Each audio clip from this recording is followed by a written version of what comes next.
자, 오늘 우리가 함께 살펴본 말씀은요. 마태복음 8장 23절에서 27절인데요. 길지 않아요. 그래서 저희 다 같이 한 목소리로 보도록 하겠습니다. 8장 23절에서 27절입니다. 함께 읽겠습니다. 배에 오르심에 제자들이 따랐더니 바다에 큰 놀이 일어나 배가 물결에 덮이게 되었되 예수께서는 주무시는지라. 그 제자들이 나와 깨우며 이르되 주여 구원하소서, 우리가 죽겠나이다.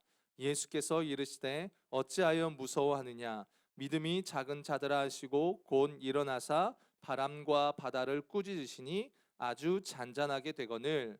그 사람들이 놀랍게 여겨 이르되 이가 어떠한 사람이기에 바람과 바다도 순종하는가 하더라. 아멘. 오늘은 무엇에 반응하는가라는 제목으로 여러분과 함께 좀 말씀을 좀 전하려고 합니다. 여러분 사시는 게 예측이 되십니까? 당장 다음 주, 아니 오늘도 예측이 되십니까? 예측이 된다면 얼마나 좋을까요? 이제 코로나가 어느덧 끝나가고 있어요. 마스크도 제법 벗고 다니고, 근데 꼭 벗으라고 하는데 자신의 그 모습을 노출하기 싫어서 벗지 않고 끝까지 감추시는 분들도 여전히 등장을 하게 됩니다. 끝나가는 거는 맞는 것 같아요. 근데 이게 정확히 언제 끝날지, 그리고 또 언제 또 다른 것이 나타나서 우리를 또 힘들게 할지 모르겠습니다. 예측을 할 수가 없습니다. 요즘에 뉴스를 많이 보고 계시죠? 전 세계가 지금 이렇게 공황 상태로 가던 적이 있었나? 라는 생각이 들 정도로 혼돈과 예측할 수 없는 그런 일들이 이렇게 나타나게 됩니다. 어, 삶이 좀 예측이 되면 좋을 것 같아요. 저는 좀 그런 준비하는 그런 스타일이다 보니까. 근데 그렇지 못할 때 참 많이 힘듭니다. 오늘 우리가 읽은 이 익숙한 본문이죠. 이 갈릴리 바다도 그래요. 어떻게 보면 이 갈릴리 바다는요, 우리가 살아가는 인생의 한 단면을 보여주는 것 같다는 생각을 하게 됩니다. 사실 갈릴리 바다는 아니고 큰 호수지요. 근데 바다만큼 크기도 하고 당시에는 그런 곳을 바다라고 불렀었습니다. 중요한 건 바다든 호수든 간에 이 갈릴리 바다는 예측하기 어려운 곳이라고 이야기를 합니다. 일기예보도 따로 없습니다. 평소에는 고요하다가 갑자기 그 지형적인 특징이 있잖아요. 그래서 갑자기 해수면의 온도가 상승하게 되면 남동쪽의 고원에서부터 바람이 심하게 불어온다고 해요. 그리고 그것이 큰 바다를 일으킨다고 합니다. 그러니까 예측 자체가 불가능한 곳이죠. 그런 바다 풍랑 가운데 지금 제자들이 놓여져 있는 겁니다. 어떠십니까? 제자들의 그 마음이 여러분들 조금이라도 공감이 되십니까? 저는 개인적으로 수영을 못합니다. 제 평생 소원 중에 하나가 수영을 배워보는 게 제 버킷리스트 중에 하나예요. 저는 물을 무서워합니다. 샤워하다가도 샴푸가 귀에 들어가면은 저는 막 이렇게 합니다. 막 물이 무섭습니다. 그래서 저는 이렇게 수영을 잘 안 하고 힘들어합니다. 근데 수영장에 가면 제가 제법 생존을 합니다. 그 이유가 뭘까요? 제 키보다 그렇게 깊은 곳이 별로 없어요. 네, 제 키보다 깊은 곳이 뭐 2m 넘는 곳들이 있지만 그런 곳은 쳐다도 안 봅니다. 애들 데리고 수영장을 가면 2m 넘는 곳은 너희들이 가는 곳이 아니야라고 원천 봉쇄를 하고 항상 1.5m 그 정도로 가면은 얼마든지 안전하게 제가 생존은 할 수 있습니다. 수영은 못합니다. 머리는 절대 물속으로 들어가지 못하지만 생존은 합니다. 왜요? 그러니까 그런 거죠. 발이 바닥에 닿는다는 느낌 있잖아요. 저는 이게 발이 바닥에 닿지 않는 게 두렵습니다. 물이 무섭기도 하고 뭐 어렸을 때 여러 기억들도 있었겠지만 이게 여러분 발이 닿는다는 건 어떤 느낌이 있습니까? 내가 내 힘으로 뭔가 걸을 수 있다는 거잖아요. 그죠?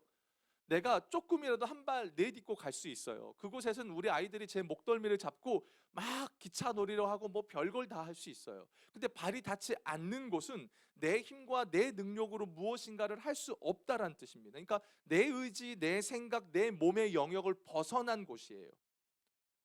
그러니까는 그곳에 가면 저는 제 몸을 컨트롤할 수가 없는 겁니다. 그러니까 무서운 거예요. 물론 수영 잘하시는 분들은 아유 그곳에서도 컨트롤할 수 있어요라고 말하지만 그거는 저의 상식을 벗어난 겁니다. 할 수가 없는 거예요. 근데 사실 바다라는 곳이 그런 곳입니다. 나의 어떠함으로 그 외부적인 요소에 의해서 내가 뭔가 컨트롤할 수 있는 그런 곳이 아니에요. 지금 제자들이 그런 곳에 놓여져 있다라는 겁니다. 근데 이제 오늘 본문을요, 여러분 우리가 이해하기 위해서는 사실 이전에 어떤 사건이 있었는가를 여러분들이 알고 보면 오늘 본문이 조금 더 주님이 어떤 맥락에서 말씀하시는지를 여러분들이 더 잘 알게 될 겁니다.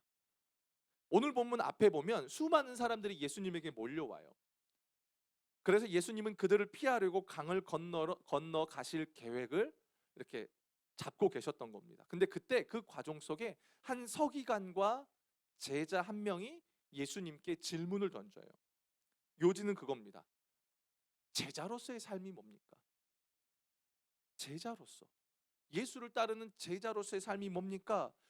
딱 질문을 하는 겁니다. 주님과 함께 같은 길을 걷고 주님을 따른다는 것이 무엇인지에 대한 질문을 던지고 있는 겁니다. 그 말은 무슨 의미예요? 내가 지금 예수를 따르기를 원하는데 뭔가 걸리는 게 있다는 뜻이죠. 그렇죠? 뭔가 걸리는 게 있다라는 겁니다. 그래서 그 걸리는 부분을 주님께 묻고 있는 거예요. 그 질문에 대해 예수님께서 뭐라고 말하냐면 주님을 따르는 것은 세상의 방법을 의지하거나 세상의 방법을 따르는 것이 아니다라고 말합니다. 그래서 주님을 따르는 것은 절대적으로 세상에서 환영받지 못해.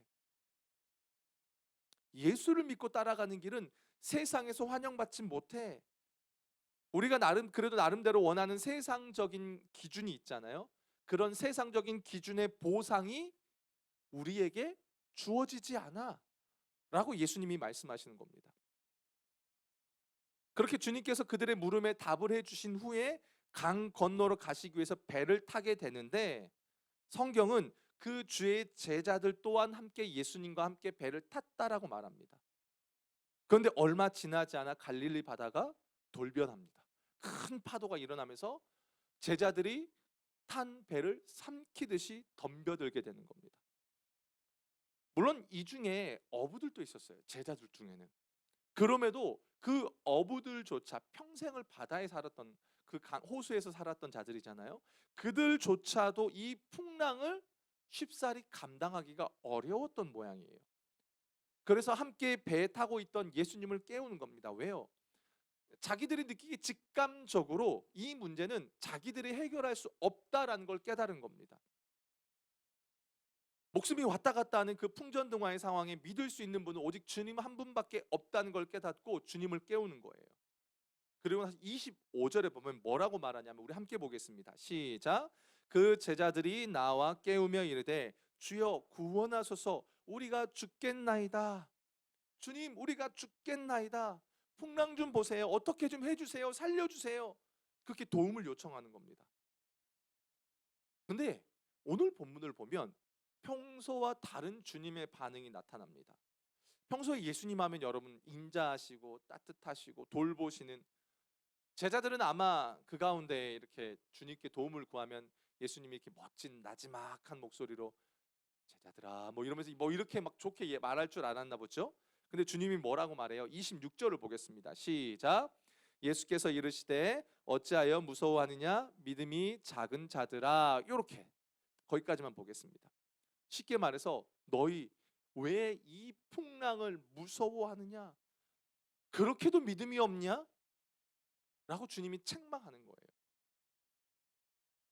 여러분들이 목사님 뭔가 두려워요. 저에게 문제를 가져왔는데 제가 막 성도님 그렇게 믿음도 없어요. 이렇게 한다면 다시는 안 오시겠죠? 다시는 안 오시겠죠? 네, 모르겠어요. 그런 관계인지는 모르겠지만 주님이 제자들을 책망하십니다.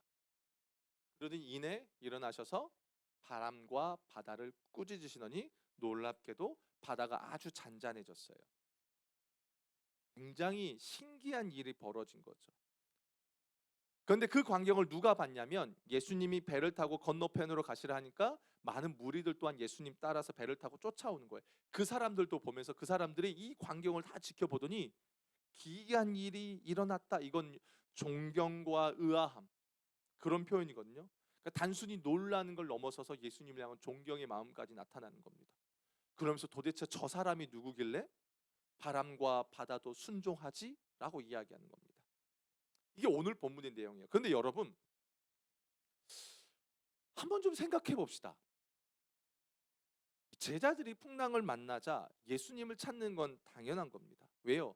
그들이 믿고 따르는 주님이 바로 예수님이시기 때문에 그래요. 그런데 그들은 왜 예수님으로부터 책망을 들었을까요? 왜 주님으로부터 어찌하여 무서워하느냐라는 말을 들었냐라는 거죠. 여러분, 풍랑 이는 거 보신 적 있으십니까?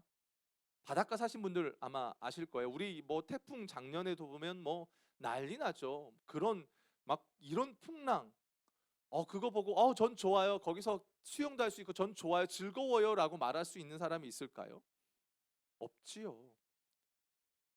풍랑을 보면 무서워하는 건 당연한 거 아닙니까? 당연한 거지요. 제자들 입장에서는 그 풍랑의 위험이 있고 그 풍랑은 자신들의 목숨을 위협할 정도의 위험, 이거 엄살이 아니에요. 우리 애들이 여기 다쳐놓고는 저희 아들이 별것도 아닌 거 다쳐놓고 막 아프다고 울고 죽는다고 막 약 발라달라고 데일밴드 붙여달라고 하는, 그게 아니잖아요. 그게 아니란 말이에요.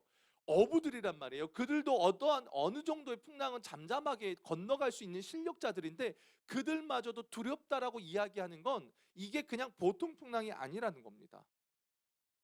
그래서 그들이 주님께 주님 우리를 구원해 주십시오. 우리가 죽겠습니다. 엄살이 아니라는 거예요. 너무 죽을 것 같다라는 겁니다. 그런데 왜 주님은 그들에게 어떻게 보면 인간적으로 당연한 반응 아닙니까? 저만 그렇게 생각하나요? 저는 이 본문을 준비하면서 우리 주님 너무하신 거 아니야? 왜 두려워서 무서워서 주님께 그 구하는 것도 안 돼? 어떤 부분 때문에 주님은 이걸 책망하고 계시는 걸까요? 우리가 그 부분을 좀 봐야 합니다. 도대체 예수님께서 이 상황 가운데 어디에 예수님은 관심을 두고 계시고 어디에 초점을 두고 계셨기에 저들의 믿음, 두려움 없는 저 믿음, 두려움이 있는 그 믿음을 책망하고 계시냐는 거죠. 과연 주님은 어디에 포인트를 두고 계시냐는 거죠. 인생을 살아가면서 두려움이라는 것은 어쩔 수 없이 우리가 직면합니다. 그렇죠? 아마 우리 교회 새 가족분들 오신 분들이 참 많아요. 교회 옮기는 것도 두려워요. 그지 않습니까? 새로운 교회. 가면 저 사람들이 날 어떻게 생각할까? 또 저 교회는 어떤 분위기일까? 괜히 말 한번 붙이면 어떨까? 교회 옮기는 것도 두려워요. 그러니까 인생을 살아가면서 두려움은 피할 수 없는 겁니다. 근데 그거 아십니까? 두려움은 우리의 믿음과 긴밀하게 연관이 되어 있습니다. 사람이 무엇인가 두려워하는 마음을 가질 때 그 두려운 마음 가장 밑바닥에 깔려 있는 게 바로 불신입니다. 제가 이번에 이제 시골에 내려갔어요. 시골에 내려갔는데 저희 고향에 놀러 오세요. 저희 고향에. 그래서 맛있는 거 드시고 가세요. 저희 고향에 새로운 명소가 하나가 생겼습니다. 그게 뭐냐면 케이블카입니다. 여러분 울돌목이라고 들어보셨습니까? 이순신 장군이 배 12척을 갖고 뭐 일본군 300척인가 했던, 물살이 굉장히 센, 가장 우리나라에서 물살이 센 곳 중에 하나가 울돌목이라는 곳인데 그 위를 가로지르는 해상 케이블이 생겼습니다. 와, 저희 어머니 아버지가 애들 저거 한번 태워봐야 되지 않겠냐? 속으로 내심 아니요 아버지, 어머니 아니요, 그건 틀린 것 같습니다. 속으로 그러고 있었어요. 어쩔 수 없이 가지고 애들도 눈치 없이 아빠 타봐라고 갔는데 다행히 그날 뭐 밥을 먹어야 되는데 중국집이 문을 닫은 거예요. 어찌나 감사하던지요. 케이블카가 생겼어요. 저는 케이블카를 개인적으로 싫어합니다. 제 성격을 아시겠죠? 싫습니다. 무섭습니다. 줄에 매달려 있습니다. 내가 저걸 어떻게 믿어요? 저 묶은 저 사람들의 저걸 내가 어떻게 믿냐는 거죠. 그죠? 못 믿어요. 싫어요. 웃기죠, 여러분? 이 영역은 그런데요. 다른 영역에서는 여러분들이 그렇게 웃을걸요. 다른 영역에서 다른 사람들이 여러분을 보고 헤헤 그거 갖고 그렇게 나올걸요. 뭐냐면요. 이런 거예요. 마치 우리가 모래 위에 집을 짓는 것 같아요. 겉보기에는 멀쩡해요. 근데요, 여러분, 기초와 근간이 실제적으로 모래 위에 지은 집은요, 불안과 두려움에서 벗어나지를 못합니다. 근데 반석 위에 지은 집은 어떻습니까? 안전하죠. 왜요? 여러분, 우리는 자꾸 뭘 생각하냐면요. 집의 모양과 크기를 생각합니다. 집에 있어서 가장 중요한 것은 모양, 크기가 아니라 가장 중요한 것은 안전입니다. 모양이 어떻고 크기가 어떠하든 그 집의 상태는 안전해야 됩니다. 아무리 화려한들, 여러분 건물 무너지는 거 보신 적 있으십니까? 제가 멕시코에서 지진이 일어났는데 건물이 무너지는 걸 봤어요. 아무리 화려해도요, 땅 한 번이 흔들리면 그 근간이 모래 위에 쌓은 집은 우르르르 무너져 버립니다. 반석 위에 지으면 두려움, 불안이 없더라라는 겁니다. 우리가 집을 짓는 때 가장 중요한 요소가 바로 거기에 있습니다. 어디에 짓느냐. 그래서 여러분, 오늘 이 마태복음 앞에 가보면 예수님이 뭐라고 말하냐면 모래 위에 집을 지은 사람을 향해서 뭐라고 말해요? 어리석은 자라고 말해요. 왜요? 비가 내리고 창수가 나고 바람이 불면 그 집은 무너져 버리기 때문에 라고 말해요. 그러면서 뭐라고 말씀하시냐면 24절 25절입니다. 여러분 함께 읽어볼까요? 오늘 말씀 24절 25절. 네, 함께 읽겠습니다. 24절 25절. 네, 25절 26절이네요. 네, 제가 24절 읽어드릴게요. 그러므로 누구든지 나의 이 말을 듣고 행하는 자는 그 집을 반석 위에 지은 지혜로운 사람 같으니. 25절 같이 읽을게요. 시작. 바람이 부딪힘에 무너지지 아니하나니 이는 주추를 반석 위에 놓은 까닭이요. 반석 위에 지은 사람, 즉 하나님의 말씀을 근거로 하는 사람은 무너지지 않더라. 왜요? 근거가 하나님이니까요. 아까 우리 처음에 불렀죠. 반석이신 하나님, 신실하신 하나님이니까요. 오늘 말씀을 보면서 우리의 삶에 대한 다시 한번 점검이 필요하지 않을까라는 생각을 합니다. 우리가 인생을 살아가면서 우리는 늘 눈앞에 보여지는 현상들, 눈앞에 펼쳐진 것들에 우리의 관심이 쏠려 있습니다. 거기에 관심을 두고 그것을 따르고 그것을 붙잡는 것에 우리는 더 익숙한 삶을 살아갑니다. 그래서 당장 손에 잡히는 무언가가 있어야만 하고 어떤 결과물이 있어야만 우리는 거기서 만족과 안정감을 누립니다. 반대로 눈에 보여지는 무엇인가 없으면 통장의 잔고는 계속 떨어지죠. 공감되십니까? 자꾸 잔고는 늘어나질 않아요. 왜 늘어나지 않는 걸까요? 자꾸 깎이고 잡히는 게 없어요. 그러면 어떻습니까? 그것 때문에 우리는 불안합니다. 여러분들 그거 아십니까? 우리가 살아가는 이 세상의 흐름이 그렇습니다. 이 세상은 자꾸만 우리들로 하여금 눈에 보여지는 것들에 반응하는 삶을 살도록 우리를 몰아가고 있어요. 몰아갑니다. 이 악한 세대 속에 눈에 보여지는 것에 우리의 정신이 팔려서 진짜 본질이 무엇이고 진짜 우리가 반응해야 될 게 무엇인가를 생각하지 못하게 만들고 묵상하지 못하게 만들더라는 겁니다. 이게 이 시대의 흐름입니다. 예수님이 지금 자신의 제자들을 책망하는 이유가 바로 거기에 있습니다. 지금 주님의 제자들이 무엇에 집착하고 있고 집중하고 있는가를 분명하게 보고 있는 겁니다. 예수님을 따라 배에 오르기는 했어요. 그런데 평소에 그들이 무엇을 마음에 품고 있었고 무엇을 바라보고 있었고 무엇을 따르고 반응하고 있었는가가 고스란히 이 한 사건 속에 나타나더라는 겁니다. 철저하게 눈에 보여지는 현상들이었다라는 겁니다. 제자들은. 그래서 주님이 책망하시는 거예요. 여러분 오늘 본문 앞에 보면 서기관과 한 제자가 나타나서 주님의 길을 물어봤잖아요. 예수님, 아까 제가 말씀드렸잖아요. 주님을 따르는 길이 뭡니까? 물어봤는데 그런 사람들과 서기관과 어떤 다른 제자와 별반 차이가 없다라는 거예요. 주님이 보시기에 그렇다라는 거예요. 그들은 그렇다 치더라도 적어도 예수님과 함께 배에 오를 정도라면 눈에 보여지는 현상이 아니라 본질에 집중할 줄 알기를 원했는데 그렇게 기대했건만 그들과 별반 차이가 없더라. 주님이 우리의 두려움을요, 여러분, 긍휼히 여기지 않는 분이 아닙니다. 두려움을 긍휼히 여기십니다. 그런데 별반 차이가 없더라 이것입니다. 사랑하는 여러분, 이 제자들의 모습을 보면서 여러분의 모습은 어떻다고 생각합니까? 우리들은 어떻습니까? 우리가 주님을 믿고 주님을 따른다고 하지만 우리가 늘상 마음에 품고 따르고 반응하고 우리를 흔들리게 만드는 그 대상이 무엇이더라는 겁니다. 뭐냐는 거예요. 정말 우리는 눈에 보여지는 것들 때문에 그렇게 무너지고 흔들리고 쉽게 반응하고 있지 않습니까? 우리가 늘 마음에 품고 무엇을 가까이 하고 있느냐는요, 여러분. 평소에 내가 무엇을 품고 가까이 하고 있느냐는요, 어떠한 순간에 나타나는 여러분의 반응을 보면 알 수 있더라는 겁니다. 제가 출근하다 보면 저희 딸이 이제 그 아빠쟁이입니다. 네, 저희 딸이 아빠쟁이에요. 그래서 아빠를 참 좋아하기도 하고 또 엄하게 혼도 많이 냅니다. 좀 무섭기도 해요. 혼낼 때는 뭐 가차 없습니다. 근데 우리 딸이 꼭 출근할 때면 아빠 조심히 다녀와. 아빠 꼭 운전 조심해야 돼. 뭐 해야 돼. 뭐 해야 돼. 1절로 끝나지 않아요. 문제는 징해요.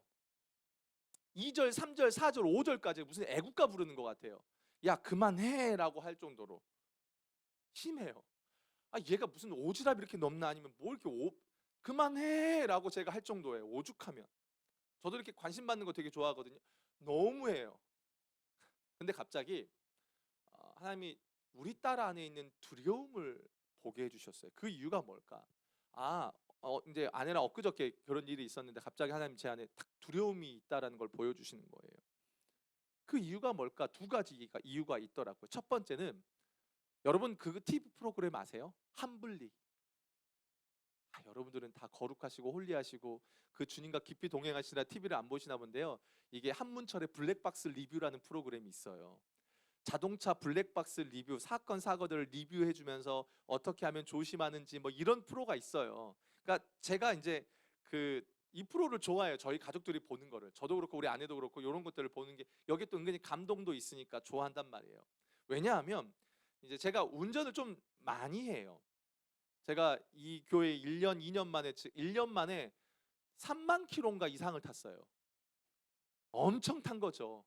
엄청 탔단 말이에요. 근데 저나 신목사님이나 출퇴근 거리가 멀잖아요. 그러다 보니까 이 거리를 운전하다 보면 사건 사고를 많이 목격합니다. 진짜 많이 목격해요. 하루는 5-6건 본 적도 있어요. 그리고 실제 우리가 위험한 순간에 처할 때도 한두 번이 아닙니다. 그러다 보니까 이 함블리 이거 블랙박스 이거 리뷰를 보면요. 재밌어요. 어떤 위험의 순간이 감지가 되는 거예요. 그래서 요러면 이거 그러면 또 속도를 빨리 가거나 줄이거나 막 그런단 말이에요. 그래서 이런 걸 보는 걸 좋아해요. 근데 이 딸 아이와 같이 보다 보니까 어느 순간에 우리 아이가 그 안에 이게 두려움이 있는 거예요. 혹시나 아빠가 운전하다 보면 그런 두려움이 생길 수 있겠구나라는 게 지 안에 은연중에 스며들었다라는 겁니다. 더군다나 이제 우리 딸 같은 경우는 이제 멕시코에 있으면서 멕시코는 지진이 많이 일어나잖아요. 예, 지진 뭐 7.6, 7 요 정도 겪고 막 왔단 말이에요. 땅이 울렁울렁 거려요. 그리고 그 사이렌 소리가 얼마나 예민한지 몰라요. 그러다 보니까 여전히 우리 딸 안에 이제 좀 어느 정도 해소가 됐다고 하지만 어떤 상황이 딱 되면은 그게 불쑥불쑥 나오더라고요. 그거구나. 들어가는 것, 우리 딸에게 보여지는 것. 그러니까 인풋, 내 눈에 보여지는 게 어떠한 것을 나타내는 반응의 요소가 되겠구나. 라는 걸 첫 번째로 깨달았어요. 두 번째는 뭐냐면 물론 그런 것 있죠. 저는 어른이죠. 근데 이걸 묵상하는 가운데 하나님이 순간 영적으로 성숙하지 못한 사람과 성숙한 사람의 그 관계를 설명해 주는 거예요. 뭐냐면 우리 선율이는 말씀이 없어요. 저와 선율이 똑같이 그걸 봤어요. 근데 저는 그게 두려움으로 다가오지 않거든요.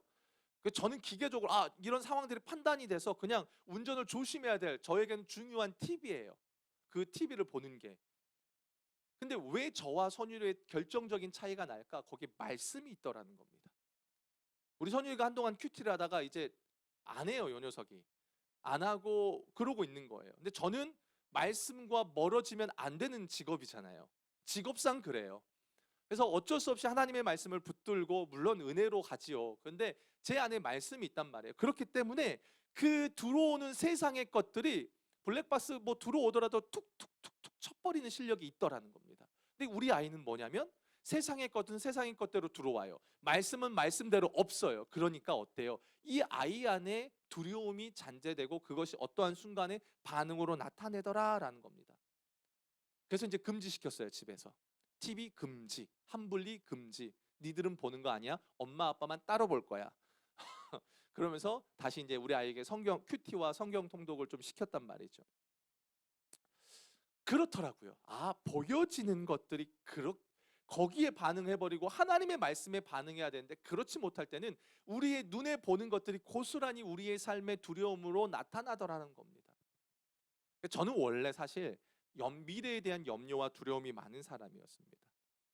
제가 나이가 있잖아요. 저도 뭐 이렇게 많은 나이는 아니지만 이제는 언젠가는 여러분 저도 뭐 담임을 하고 나가야 될 시간들이 오지 않겠습니까? 언젠가는 그런 것이 있는데 제 안에 늘상 그런 마음이 있었어요.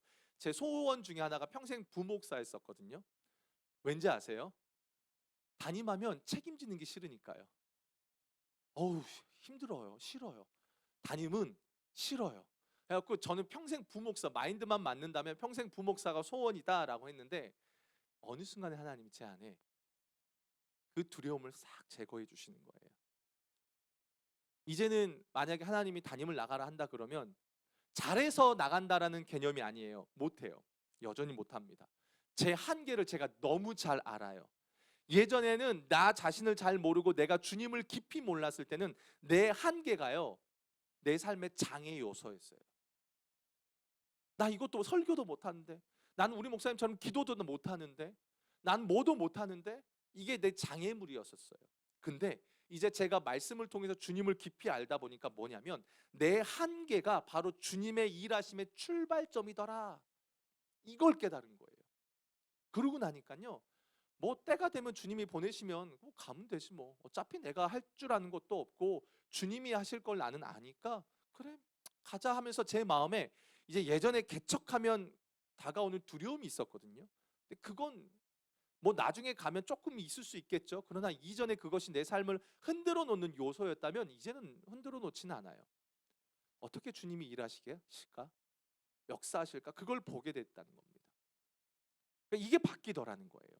내가 내 안에 근거를, 내 삶의 근거를 뭘로 두느냐, 주추가 뭘로 되느냐, 말씀으로 가느냐 아니면 세상의 것으로 가느냐에 따라서 우리의 삶의 결과적으로 나타나는 요소들이 다르더라는 겁니다. 확연히 다르더라는 거예요. 최근에 한 지인의 가정을 제가 방문을 했는데 이렇게 뭐 이런저런 은혜를 나누다 그날 아침에 제가 이제 말씀을 묵상하면서 주님이 주신 말씀이 있었어요. 잠언 2장의 말씀이었는데 요걸 그 집에 가서 나누면 좋겠다라는 마음이 있었습니다. 그래서 2장의 말씀은 그냥 결론은 더 주님을 찾으라는 겁니다. 은을 구하듯이 주님을 찾으십시오. 그러면서 성도님 주님을 더 깊이 찾아야 돼요. 주님 찾으십시오. 그러면서 제가 주식하시죠? 주식할 때 얼마나 이렇게 검사합니까? 그런 것처럼 주님 찾으십시오 이야기하는데 갑자기 로또는 안 하시죠 이야기했는데 갑자기 그 말이 그 사람의 핵심을 찔렀나 봐요. 사실 알고 봤더니 그 집의 가장이 로또에 푹 빠져 있던 거예요. 로또 해보신 적 있으십니까? 대답은 하지 마십시오. 서로 간에 우리 안전한 그 관계를 유지하기 위해서 대답은 하지 마십시오. 로또를 하면 두 가지 타입이 있습니다. 하나는 자동으로 나오는 거. 그렇다 제가 해봤는 모르겠어요. 한 십몇 년 전에 한 번 해본 것 같아요. 자동으로 번호가 나오는 게 있고 수기로 이렇게 하는 게 있대요. 처음에는 자동으로 시작한 거예요. 거기서 뽑아주는 번호대로. 근데 점점점 이게 쌓여져 가더니 자기가 입력하는 번호를 계속 입력하는 겁니다. 이걸 1년 넘게 계속. 중간에 한 번 빠지면 내가 빠졌을 때 이 번호가 당첨되면 어떡하지라는 불안함이 있는 거예요. 왜 그랬냐? 그러니까 이 성도 안에 가장으로서 그 자신의 가족을 책임져야 되는 불안함과 두려움이 너무 많은 겁니다. 그러니까 어때요? 늘상 다른 걸 붙잡고 찾더라라는 겁니다. 그게 있는 거예요. 우리 다 있잖아요. 남자가 되든 여자가 됐던 간에 집안의 가장을 역할하는 사람들이 갖고 있는 그런 책임감과 무거움이 있잖아요. 그것 때문에 우리는 두렵다라는 겁니다. 그 성도들 안에 그게 있다라는 거예요. 그러면서 그때 그 말씀이 당신이 그렇게 하듯이 주님을 그렇게 은을 구하듯 찾아보십시오. 그럼 그 주님이 당신의 마음에 있는 내면의 불안과 두려움을 제거해 주실 것이고 풍랑을 잠잠하게 하실 것입니다. 라고 이야기를 하는 거죠. 근데 그 사건들, 제가 이 일련의 사건들을 참 감사하게 하나님 말씀을 준비하는데 일련의 사건들을 경험하게 하시면서 제 안에 그런 거예요. 눈에 보여지는 것에 반응할 때에 우리의 삶에 나타나는 요소들이 이렇겠구나라는 겁니다. 눈에 보여지는 것. 우리는 무엇을 본다고 할 때에 결국 자기 수준만큼밖에 보지 못합니다. 많은 것들이 우리의 눈앞에 펼쳐져 있습니다. 근데 우리는 먼 것을 잘 보질 못하고 가까운 것만 봅니다. 그런데 내 눈에 자꾸 거짓만 본다면 내가 그 거짓과 가까이 하고 있다라는 증거죠. 근묵자흑. 그런 상황들 자꾸만 보여지는 겁니다. 반대로 내 눈에 사랑하는 것만 보여진다면 내가 사랑과 가까이 있다라는 증거입니다. 내 눈에 예수님만 보인다면 내가 예수님과 가까이 하고 있다라는 증거라는 겁니다. 오늘 본문에서 주님이 제자들을 책망하시는 이유가 거기에 있어요. 예수님과 함께 제자들이 비록 배를 따라 올라가고 있지만 그들의 평소에 집착하던 있던 것들이 지금 이 사건 속에 드러나더라는 겁니다. 그들이 평소에 예수님을 품고 예수님을 묵상하고 있는 것이 아니라 그들이 평소에 살아가던 삶이 눈앞에 보여지는 현상들에 반응하는 삶을 살았더라는 거예요. 그렇기 때문에 주님이 먼저 보여지고 주님께 반응하는 것보다 그들의 내면 안에 두려움과 염려가 일어나더라는 겁니다. 그들이 그런 한 눈에 보이는 현상에 집착하고 반응했기 때문에 조금만 환경이 어렵게 변하고 상황이 조금만 자기에게 안 좋은 쪽으로 흘러가면 그것들이 곧 자기를 삼키는 것처럼 여겨지더라는 겁니다. 이게 바로 모래 위에 지은 집과 똑같은 겁니다. 그래서 예수님이 책망하시는 거예요. 뭘 보고 있냐라는 겁니다. 왜 무서워하느냐? 이건 니들이 평소에 뭘 보고 있었느냐라는 말과 똑같은 겁니다. 주님의 마음 안에는 제자들이 예수님과 함께 배에 오를 정도라면 적어도 이들은 예수님을 바라보고 우리식으로 표현해 볼까요? 주님과 동행하고 그 주님께 반응하는 자로 서 있기를 주님은 바라고 있으셨는지 몰라요. 눈앞의 현상이 아니라 믿음의 근본이요 믿음의 주요 또한 온전하게 하시는 예수를 바라보는 자들이 되기를 원하는 하나님의 기대와 소망이 그들에게 있었다라는 겁니다. 근데 제자들이 그렇지 않았다는 겁니다. 우리는 어떻습니까? 여러분이 평소에 붙잡고 평소에 묵상하고 있던 것은 무엇입니까? 무엇이 여러분의 눈을 현혹시킵니까? 무엇이 여러분의 삶을 좌지우지 흔들고 계십니까? 우리는 늘 좋은 것의 기준을 눈에 보이는 것으로만 결정하려는 버릇이 있습니다. 그래서 우리 눈에 보기에 좋은 것들이 우리의 선택의 기준이 되어 버립니다. 교회를 생각할 때 어떻습니까? 교회. 제법 성도도 좀 많아야겠죠. 건물도 좀 좋아야 되고 재정도 좀 빵빵하게 있어야 될 것 같고. 좋은 인생의 기준이 뭡니까? 돈도 좀 있고 스펙도 좀 쌓아야 되고 성공도 좀 해야 되고 눈에 보이는 것들에 우리는 반응하게 된다라는 겁니다. 근데 여러분 그거 아십니까? 진짜 실력, 그 사람의 실력은 내면과 인격에서 나옵니다. 근데 이 사회는 어떻게 가요? 우리로 하여금 눈에 보이는 것에 흔들리도록 우리를 이끌어 가다라는 겁니다. 오늘 우리가 살펴본 이 말씀은요. 이러한 세상, 우리가 살아가는 이러한 세상에 영향을 받고 있는 우리에게 주님이 정면으로 도전하시고 반박하시는 말씀처럼 저에게 다가왔습니다. 예수를 따르는 삶. 여러분 그렇다라고 세상을 회피하라는 소리가 아니에요. 무슨 수도사들처럼 산에 들어가서 살라는 소리가 아니에요. 예수를 따르는 삶이라는 게 눈에 보이는 세상의 현상과 흐름을 따르는 것이 아니라 거기에 영향을 받는 것이 받고 거기에 반응하는 삶이 아니라 철저하게 예수께 반응하는 삶이라는 겁니다. 아까 말한 것처럼 반석 위에 지은 반석이신 예수 그리스도를 예수가 내 삶의 근간으로 세워지고 그 예수 위에 모든 것들이 쌓아져야만 그것은 무너지지 않고 흔들리지 않고 안전함을 우리에게 허락해 주시더라는 겁니다. 우리는 철저하게 주님의 말씀에 반응하는 삶을 살아가야 합니다. 매일의 여러분에게 주어지는 그 말씀들을 여러분 그냥 흘려보내시면 안 됩니다. 하나님께서 이스라엘 백성들을 광야에서 이끄실 때 낮에는 구름 기둥, 밤에는 불 기둥으로 그들을 인도하셨다고 말합니다. 그 구름 기둥과 불 기둥의 인도하심 안에 있을 때에 거기서 안전함을 그들은 누립니다. 추위든 더위든 어떠한 것이든 반대로 거기서 벗어나면 어떻습니까? 광야의 뜨거움과 추위가 그들을 엄습하더라는 겁니다. 사실 이스라엘은요, 여러분, 광야에 있었습니다. 어쩌면 고난과 어려움을 당할 수밖에 없는 환경적인 위치에 놓여져 있었습니다. 하지만 철저하게 하나님을 바라보고 하나님께 반응하는 삶을 살 때에요, 그들이 있던 현장이 더 이상 고난의 현장이 아니라 하나님의 임재의 현장이 되더라는 겁니다. 똑같은 현장이잖아요, 여러분. 그렇지 않아요? 똑같은 광야예요. 근데 하나님의 말씀 안에 있을 때 순종하며 그 인도하심 안에 있을 때에 그 주님께 철저하게 반응할 때 그곳은 하나님의 임재의 현장이에요. 근데 벗어나면 어때요? 고난의 현장이더라. 우리의 인생도 마찬가지라는 마음을 갖습니다. 쉽지 않죠. 내일 길 모르겠습니다. 모르겠어요. 그렇죠, 여러분? 동의하시죠? 그럼 막 심하게 고개를 끄덕이셔도 돼요. 동의하시죠? 네, 맞아요. 몰라요. 하루하루밖에 몰라요. 그래서 우리는 더더욱이 주님께 반응하는 삶을 살아야 하는 겁니다. 그럴 때에요, 여러분이 처한 그 고난의 현장이 더 이상 고난의 현장이 아니라 살아계신 주님이 이끄시는 은혜의 현장으로 바뀌게 될 줄로 믿습니다. 오늘 제자들의 가장 큰 실수는 평소 일상에서 주님께 반응하지 못했더라는 겁니다. 이걸 기억하십시오. 그럼 반대로 우리는 무엇입니까? 자꾸 큰 것 생각하지 마십시오.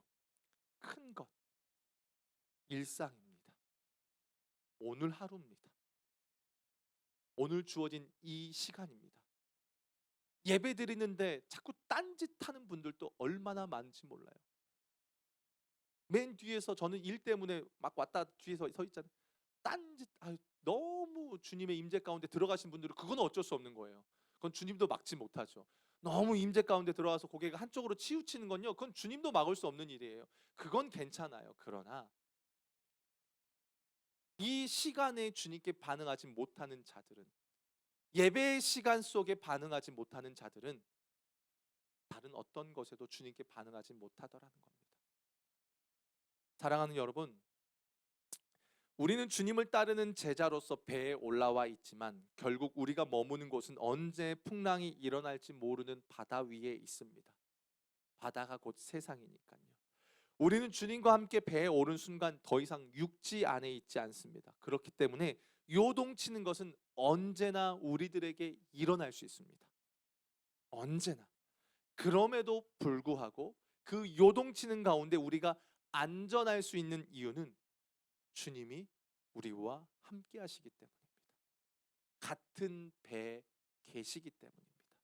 이 부분에 대한 분명한 믿음과 확신이 여러분 안에 있기를 축복합니다. 그래서 그 주님에 대한 분명한 확신과 믿음이 있는 자는 현실이 먼저 눈에 보여지는 것이 아니라 오히려 배 밑에서 주무시고 계시는 그 평안의 주님이 보여지게 될 줄로 믿습니다. 여러분 그거 아세요? 오늘 본문을 보면 굉장히 재밌습니다. 주님은요, 그 가운데서 주무시는 분만이 아니라 바람과 파도를 향해서 꾸짖을 수 있는 분이라는 겁니다. 그들은 주님께 순종할 수밖에 없는 관계라는 겁니다. 어찌 피조물이 창조주이신 주님께 덤벼들 수 있겠습니까? 사랑하는 여러분, 예수님을 가장 가까이 두십시오. 함께하고 계십니다. 아니요, 그 말 하지 말고요. 주님을 함께하고 계시지만 여러분 주님과 우리가 가까이 하지 않을 때가 많잖아요. 그 말하는 거예요.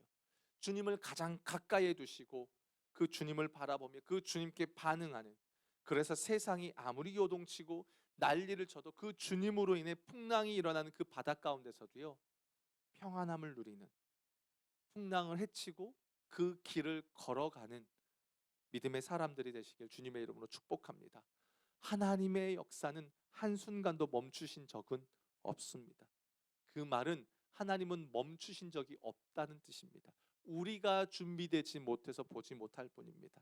오늘도 여러분에게 맡겨진 작은 것에서부터 주님을 바라보십시오. 여러분에게만 하는 말은 아니에요. 왜냐하면 이미 설교를 준비하면서 이거는 저에게 주시는 하나님의 메시지였거든요. 주님이 주신 허락하신 곳에서 내가 주님께 반응하지 못할 때에 제가 어디를 간들 무슨 사역을 한들 그게 무슨 의미가 있겠습니까? 그렇죠? 여러분 또한 마찬가지입니다. 주어진 오늘 하루 작은 것들 거기서부터 주님께 반응하는 훈련을 쌓아가시는 여러분들의 삶이 되시길 주님의 이름으로 축원합니다. 내 영혼은 안전합니다 라는 찬양이 있습니다. 우리 이 찬양 함께 주님 앞에 고백하면서 나아가겠습니다.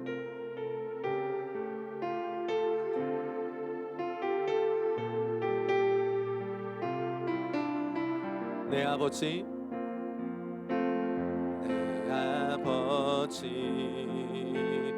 그 품 안에서 내 영혼은 안전합니다. 주 손길로 내 삶을 안으시니 그 평강이 나를 덮습니다. 내 아버지, 그 품 안에서 내 아버지, 그 품 안에서 내 영혼은 안전합니다. 주 손길로 내 삶을 안으시니 그 평강이 나를 덮습니다. 나 비록 넘어지면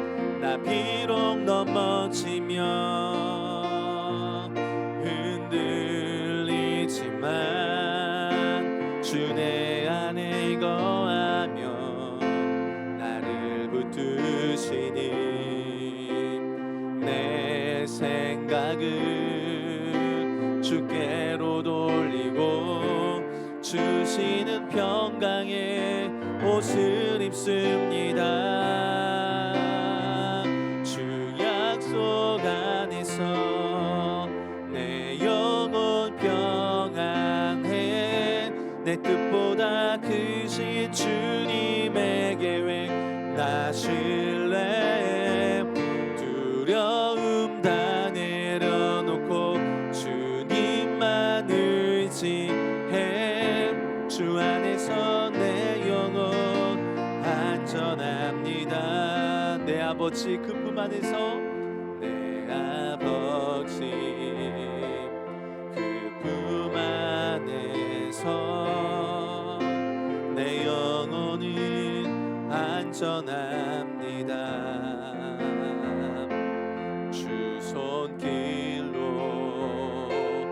내 삶을 안으시니 그 평강이 나를 덮습니다. 나 비록 넘어지면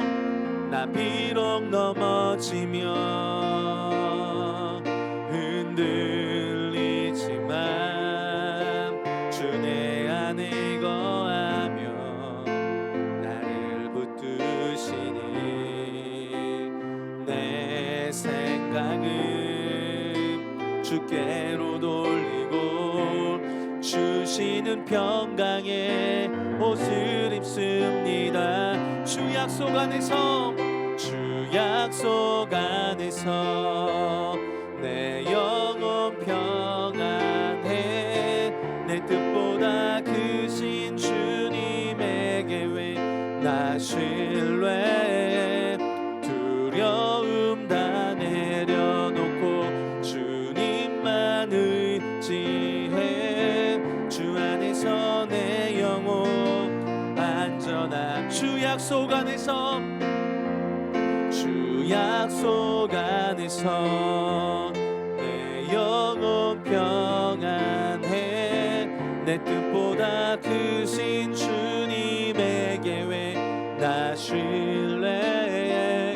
두려움 다 내려놓고 주님만 의지해. 주 안에서 내 영혼 안전합니다. 아멘.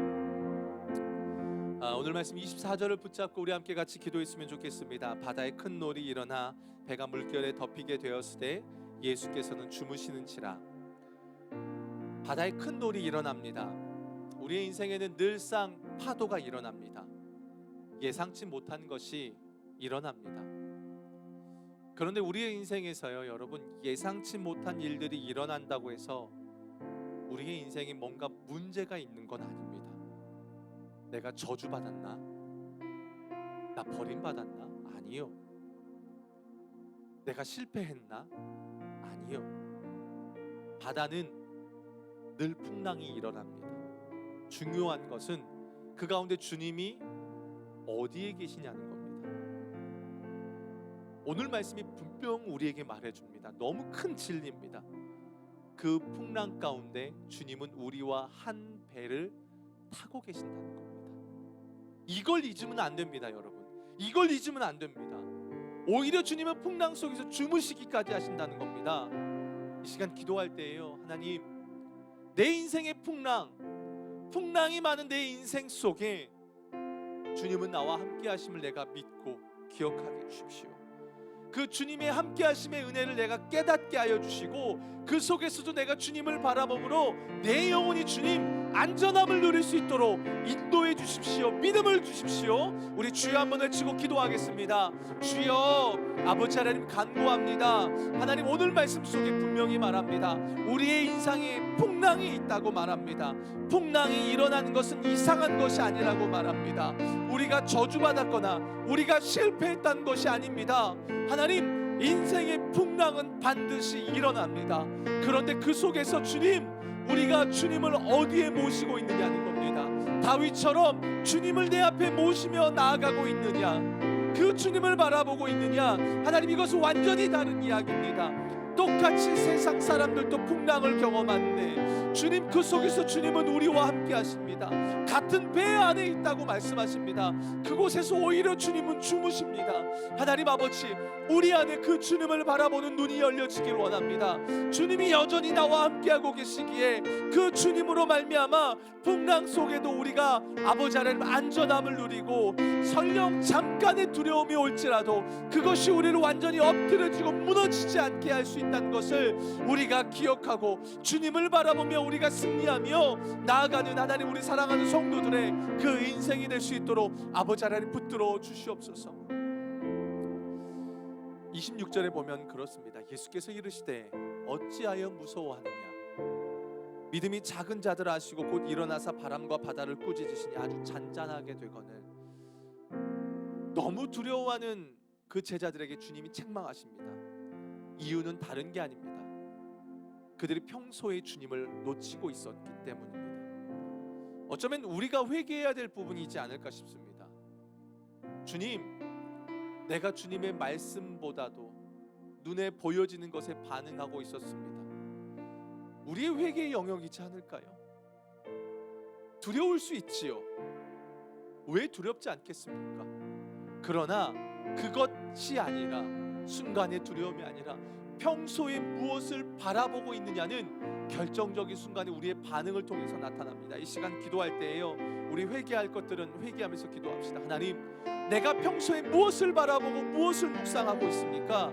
주님, 내 안에 말씀이 충만하게 해주십시오. 순간 요동칠 수는 있지만 다시 견고하게 주님 바라보며 내가 나아갈 수 있도록 나를 인도하여 주십시오.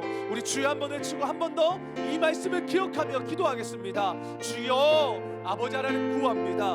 하나님, 회개합니다. 하나님, 주님의 그 책망의 메시지가 우리에게 주시는 메시지입니다.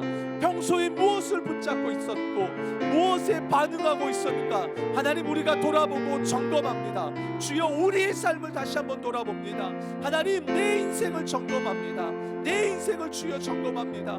내가 일상 속에 주님을 묵상하고 있는가, 일상 속에 내 삶에 여전히 일하고 계시는 주님을 바라보고 있는가, 하나님 점검합니다. 회개합니다. 하나님, 말씀보다 세상의 것이 내 안에 더 깊이 들어왔다면 회개합니다. 다시 한번 주님의 말씀을 붙잡고 순간 두려울지언정 그것이 우리를 완전히 엎드러지지 않게 한다는 것을 주여 우리가 기억하는 가운데 담대하게 주의 말씀을 붙잡고 날마다 승리하며 나아가는 우리들의 인생이 될 수 있도록 주여 우리와 함께하여 주시고 우리에게 역사하여 주시옵소서. 그 눈을 열어 주시옵소서. 여러분이 한 번 더 기도할 때에요, 우리의 인생을 주님께 맡기며 기도합시다. 안 되시지요? 언제는 되셨습니까? 언제는 여러분이 한다고 되셨습니까? 내 한계를 깨닫는다는 것은 그게 바로 십자가 복음입니다. 나는 죽는다라고 말하는데 여러분 죽어지시든가요?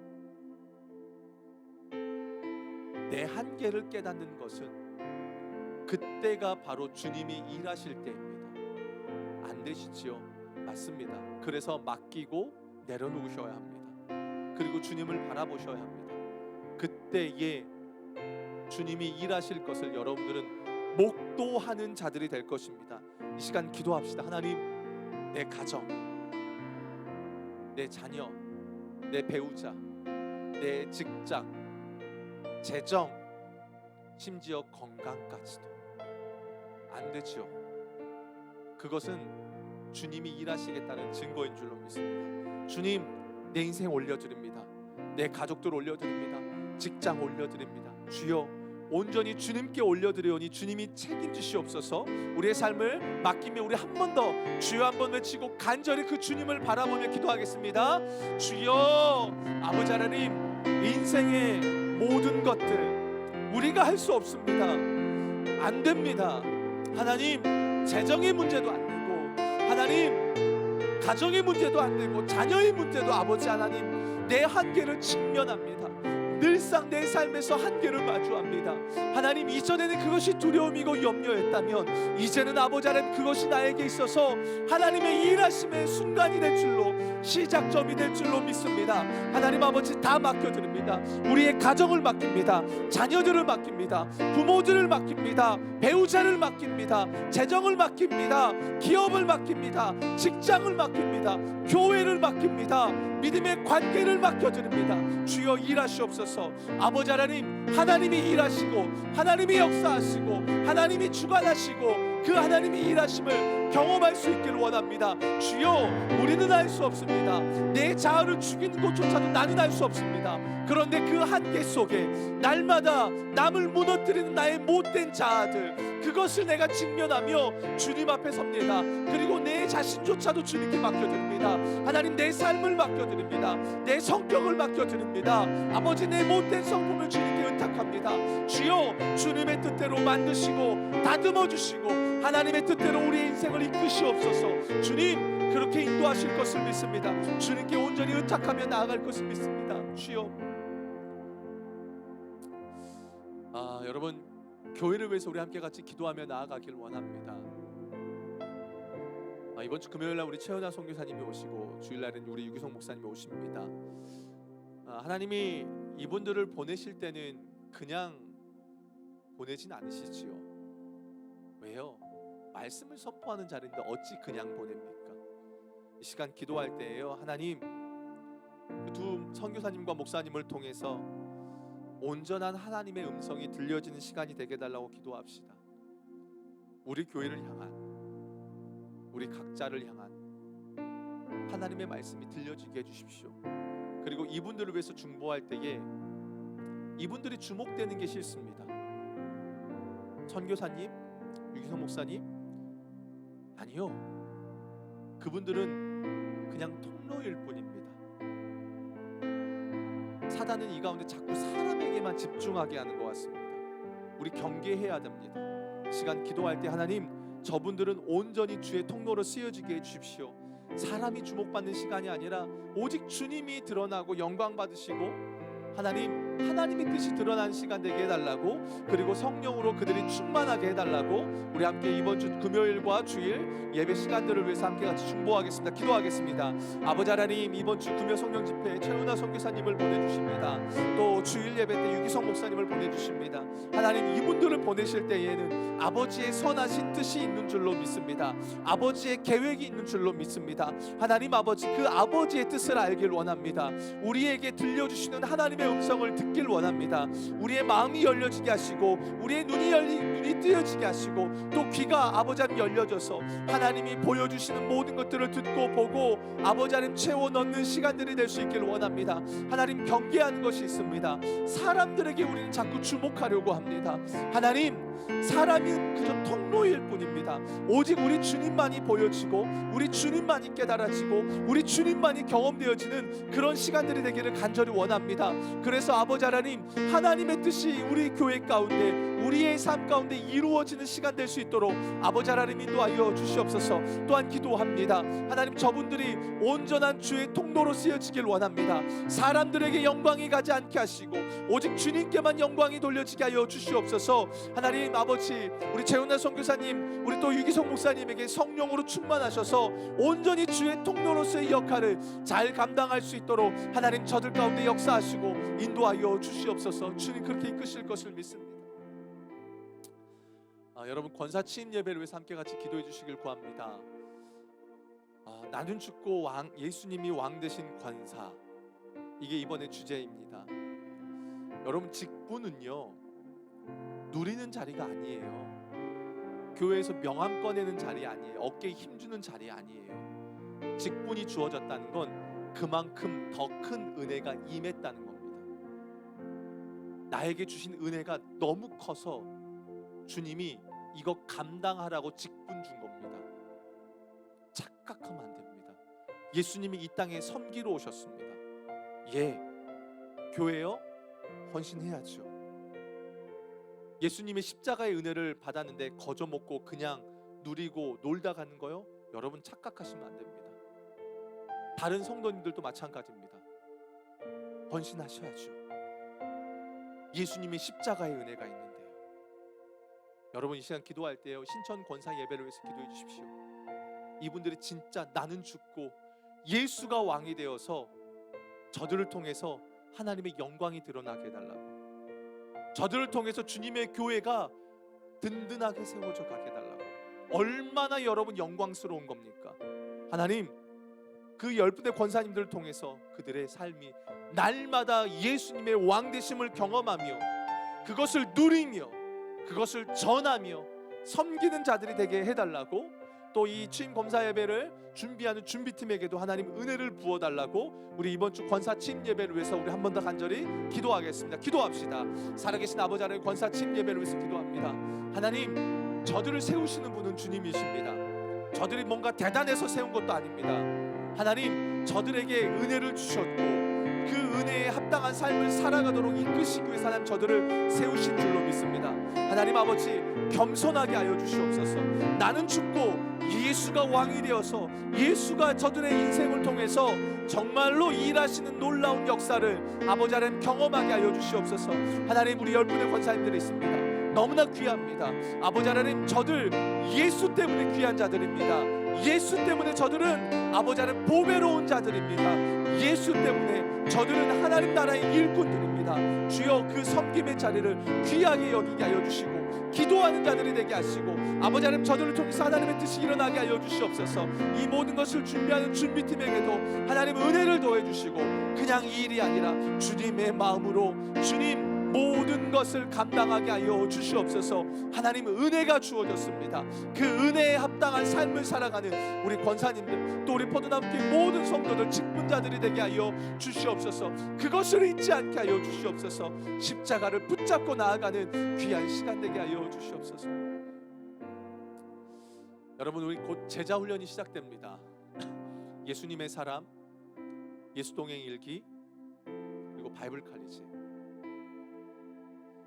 결국은 답은 이거더라고요. 훈련되지 않으면요 도태당합니다. 훈련은요, 죄송하지만 제자 훈련은 어떤 단계가 있는 사람이 하는 게 아니라요, 여러분, 성도라는 말은 제자라는 말과 똑같습니다. 성도는 주님의 제자입니다. 뭔가 실력 있는 사람만 제자여서 훈련을 받습니까? 아니요, 죄송하지만 틀렸습니다. 성도라면 훈련을 받아야 됩니다. 어떤 훈련이든 받아야 합니다. 왜요? 그래야 여러분이 자라나기 때문입니다. 훈련 없이는 여러분 우리는 이 험난한 마지막 세대를 어떻게 감당합니까? 이 혼란스러운 세대를 우리가 어찌 감당합니까? 말씀의 훈련 없이 어찌 감당합니까? 여러분 기도합시다. 하나님, 뭔가 있는 자들만 제자 훈련하는 그런 잘못된 착각들은 버리게 해주시고, 나는 예수를 믿는 성도이기에, 예수를 믿는 제자이기에 하나님, 어떠한 훈련이든 그 훈련에 동참해서 주님을 더 깊이 알아가고 주님 앞에 살아가겠습니다. 우리 이런 마음으로 제자 훈련을 놓고 우리 같이 기도하겠습니다. 기도합시다. 살아계신 아버지 하나님, 간구합니다. 제자 훈련을 위해서 기도합니다. 하나님, 우리는 주의 제자입니다. 예수를 믿는 자에게 우리는 제자들입니다. 그래서 우리는 훈련을 받아야 됩니다. 하나님, 성도 중에 특별한 자들만 제자 훈련을 받는 것이 아니라 우리는 성도여서 주의 제자여서 훈련을 받아야 합니다. 우리 많은 성도들이 이 시간에 기쁨으로 동참하게 하여 주시옵소서. 이 시간에 온 마음을 다하게 하여 주시옵소서. 훈련에 마음을 다하게 하여 주시옵소서. 특별히 세워진 강사목분들 위해서 기도합니다. 담임 목사님, 우리 신 목사님, 그리고 저 아버지 하나님, 우리 모두가 정말 주님 앞에 깨어서 이것들을 잘 준비하게 하여 주시옵소서. 깨어 준비하길 원합니다. 깨어 주님을 바라보길 원합니다. 하나님의 역사가 나타나길 원합니다. 제자 훈련을 통해서 우리 성도들이 더 주의 군사로 세워져서 마지막 때에 하나님, 견고한 충성스러운 주의 군사로서 주님 굳게 서길 원하오니 하나님 인도하여 주시고, 주여 그 시간에 내 삶을 내어 던지며 하나님 훈련에 임할 수 있도록 아버지 하나님 인도하여 주시옵소서. 여러분, 목회자들을 위해서 좀 기도해 주시길 간절히 구합니다. 목회자들, 담임 목사님, 그리고 또 저, 우리 황 목사님, 신 목사님, 우리 이전사님, 또 전영근 목사님까지, 그리고 그 각 가정들을 위해서 여러분 기도해 주십시오. 목회자들이 뭔가 능력이 있어서 목회자가 된 거 아닙니다. 여러분, 목회자들에게 뭔가를 기대하지 마십시오. 저희도 똑같은 사람입니다. 똑같이 재정에 어려움이 있으면 힘들고, 관계에 어려움이 있으면 똑같이 어렵습니다. 자녀의 문제가 있으면 똑같이 어렵습니다. 다만 주님이 그런 연약한 자들을 통해서 주님을 드러내라고 부름받았을 뿐입니다. 목회자들을 위해서 기도하십시오. 그들의 삶을 위해서, 그들의 가정을 위해서, 건강을 위해서, 사명을 위해서. 성도들의 기도 없이, 관심과 사랑 없이 목회자들 이 길을 못 갑니다. 외롭고 어떨 때는 이 길 가는 게 비참하게 느껴질 때도 있습니다. 그만큼 쉽지 않습니다. 여러분의 삶도 그렇지요. 우리 모두가 그렇겠지요. 그런데 여러분, 기도해 주십시오. 저희들이 여러분들을 위해서 기도하는 것처럼 여러분들도 목회자들을 위해서 기도해 주실 때 하나님, 목회자들과 그 가정이 온전히 주의 길을 걸어갈 수 있도록 인도해 주십시오. 그 사명 잘 감당할 수 있도록 하나님 도와주십시오. 우리 함께 같이 목회자들을 위해서 함께 같이 기도하도록 하겠습니다. 살아계신 아버지 하나님, 간구합니다. 우리 목회자들을 위해서 기도합니다. 우리 담임 목사님, 황 목사님, 우리 신 목사님, 또 이전사님, 또 우리 전 목사님, 그리고 저 하나님, 우리들이 대단한 능력자들이 아닙니다. 저희 똑같은 사람이고, 연약하고 무너짐도 있고 연약함도 있고 아프기도 하고 문제들도 있습니다. 그럼에도 주님이 불러주셔서 이 길을 걸어갑니다. 하나님, 은혜가 없으면 저희는 이 길을 걸어갈 수 없습니다. 주의 은혜가 없으면 저희는 이 길을 걸어갈 수 없는 자들입니다. 주여, 저희들에게 은혜를 부어주십시오. 저희들에게 하나님 이 길을 걸어갈 수 있는 힘을 더하여 주십시오. 하나님, 삶의 여러 피로들을 채워주시고 주님 바라보게 하시고 끝까지 이 길을 걸어갈 수 있도록 도와주십시오. 하나님, 성도들의 기도가 없이는 우리는 갈 수 없습니다. 성도들의 사랑이 없이는 우리는 이 길을 걸어갈 수 없습니다. 하나님, 목회자들이 쉬지 않고 기도하게 하시고 목회자들이 말씀을 연구하게 하시고 주님이 맡겨주신 사명을 끝까지 잘 감당하며 이 치열한 영적 전쟁의 현장에서 리더들로서 굳게 설 수 있도록 주여 목회자들에게 힘을 주시고 그 가정 안에 하나님 평안을 더하여 주시옵소서. 가정 안에 은혜가 회복되게 하시고 가정이 살아나게 하시고 가정이 주여 굳게 설 수 있도록 주여 목회자들 가운데 함께 하시고 인도하여 주시옵소서. 우리 마지막으로 교회 환우들 나눠드린 환우 기도문을 놓고 같이 기도하겠습니다. 환우 기도문을 보시고 또 한몸 기도문을 보시고 여러분 기도해 주실 때에요, 감사하지요. 기도할 수 있는 것 얼마나 감사합니까? 우리 환우들 한 명 한 명들 여러분 보시면서 또 특별히 마음 가시는 분들이 있을 겁니다. 그분들 놓고 기도해 주시고 여러분 교회를 위해서도 기도해 주시면서요. 마지막으로 하나님, 이 교회 안에 하나님 회복의 은혜가 있게 해 주십시오. 일상의 그 소중함을 이 환우들이 다시 누릴 수 있게 해 주십시오.